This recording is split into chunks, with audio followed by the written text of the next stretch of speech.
E aí, todo santo dia, milhões de pessoas trocam uma ideia com seus assistentes digitais. Mas o que será que rola por trás da tela quando a gente faz uma pergunta? Hoje, a gente vai mergulhar na ciência que dá vida a essas vozes e entender como elas realmente pensam. Siri, Google Assistente, Amazon Echo, esses nomes a gente já conhece de cor, né? Eles estão ali, na linha de frente de uma verdadeira batalha tecnológica. Basicamente, são as versões mais modernas e avançadas do que a gente chama de sistemas de perguntas e respostas. A grande questão é essa: como é que uma máquina consegue ouvir qual a previsão do tempo para amanhã e responder direitinho a temperatura e se vai chover ou não? É exatamente esse mistério que a gente vai desvendar agora. Para a gente entender isso, nosso roteiro vai ser o seguinte. Primeiro, uma voltinha no tempo, de Turing até a hoje. Depois, vamos conhecer os 4 principais jeitos de responder. Aí, a gente compara as duas grandes filosofias, a da IA especialista contra a generalista. Em seguida, vamos ver o processo de 3 passos que elas usam e, para fechar, dar uma espiada no futuro da máquina de respostas perfeita.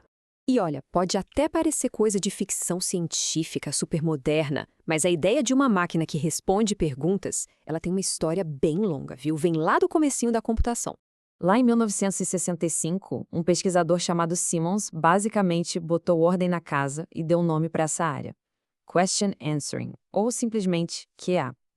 E o pulo do gato aqui: a grande diferença para uma busca no Google, por exemplo, é que o objetivo não é só achar um link em um documento, é extrair a resposta exatinha de dentro dele.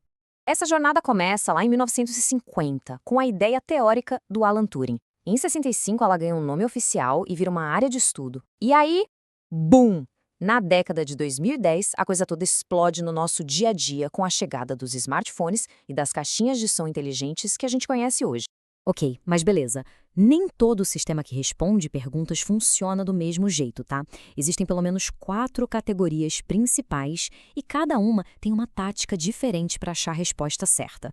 Primeiro, a gente tem os chatbots, que são programados para imitar um diálogo. Depois, vem os sistemas de base de conhecimento, que são tipo detetives consultando um arquivo gigante super organizado. Temos também os de recuperação, que agem mais como um buscador, trazendo a página inteira para a gente ler. E, por fim, os de texto livre, que são os mais avançados. Eles não só encontram o documento certo, como leem e tiram de lá a resposta precisa que a gente queria. Agora, a gente pode pegar esses 4 jeitos de responder e dividir em 2 grandes filosofias. A melhor forma de entender isso é pensar na diferença entre um médico especialista e um clínico geral. No mundo da inteligência artificial, essas 2 filosofias têm nome: domínio restrito, ou RDQA, e domínio aberto, ou ODQA. Vamos ver o que cada uma quer dizer. Um sistema de domínio restrito é o especialista. Ele sabe tudo sobre um único assunto, tipo música, e te dá respostas super detalhadas. Já o domínio aberto é o generalista. Ele usa fontes gigantes, tipo a Wikipedia, para responder sobre quase qualquer coisa, mas as respostas são mais diretas, mais papum. A troca aqui é bem clara, né? É profundidade versus amplitude. Então, o que faz um bom especialista? Bom, para um sistema de domínio restrito funcionar direitinho, ele precisa de 3 coisas. Primeiro, ser bem delimitado, ou seja, focado. Segundo, ser complexo bastante para entender todos os detalhes daquele mundinho dele. E o mais importante, ser prático, né? Tem que resolver um problema de verdade para as pessoas. Mas não importa se é especialista ou generalista. No fundo, a maioria desses sistemas segue uma mesma receita de bolo de 3 passos para conseguir achar uma resposta. Vamos ver como essa estrutura funciona. O processo todo acontece em 3 etapas. Primeiro, a análise da pergunta. É aqui que a máquina usa uma tecnologia chamada processamento de linguagem natural, que, trocando em miúdos, ensina ela a ler e entender o que foi perguntado como se fosse gente. Depois vem a recuperação da informação. Ela sai fuçando em todas as suas fontes de dados, numa velocidade absurda. E, por fim, a extração da resposta.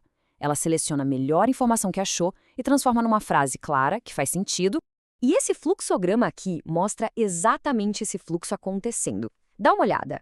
A pergunta entra aqui no sistema, passa pela análise, que manda o sistema buscar os documentos, a informação é então recuperada e a resposta exata é pinçada lá de dentro. E o mais doido é que tudo isso acontece num piscar de olhos, antes da resposta final chegar para a gente. E tudo isso leva a gente para a grande ambição dessa área. Afinal, qual é o objetivo final desses sistemas? Onde essa tecnologia toda quer chegar? Essa citação resume a parada toda de um jeito perfeito. O sonho de consumo é criar um sistema que junte o melhor dos dois mundos, que tenha o conhecimento gigantesco de um generalista, mas com a profundidade e o detalhe de um especialista. Pensa só, um assistente que possa te responder quem foi o primeiro presidente do Brasil e logo em seguida explicar as nuances da física quântica. O ponto crucial é este. A gente está caminhando para um futuro onde os assistentes digitais vão ser incrivelmente versáteis. E isso deixa uma pergunta no ar para a gente refletir. Como é que a nossa relação com a informação vai mudar quando a máquina com quem a gente conversa souber um pouco de tudo e, ao mesmo tempo, souber tudo sobre qualquer coisa?